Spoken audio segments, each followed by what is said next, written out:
والذين يبيتون لربهم سجدا وقياما والذين يقولون ربنا اصرف عنا عذاب جهنم إن عذابها كان غراما إنها ساءت مستقرا ومقاما والذين إذا أنفقوا لم يسرفوا ولم يقتروا وكان بين ذلك قواما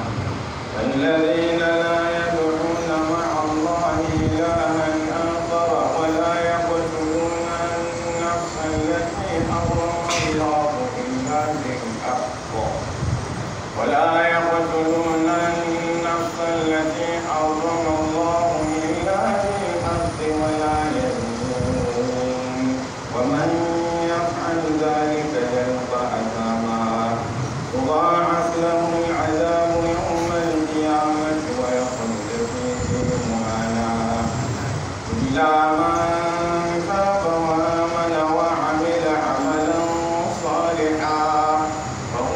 فأولئك يبدل الله سيئاتهم حسنات وكان الله غفورا رحيما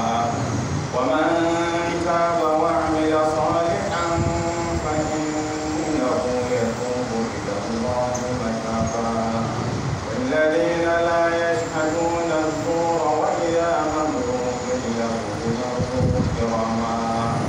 والذين إذا ذكروا بآيات ربهم لم يخروا عليها صما وعميانا والذين يقولون ربنا هب لنا من أزواجنا وذرياتنا قرة أعين واجعلنا للمتقين إماما أولئك يجزون الغرفة بما صبروا ويلقون فيها تحية وسلاما خالدين فيها حسنت مستقرا ومقاما قل ما يعبأ بكم ربي لولا دعاؤكم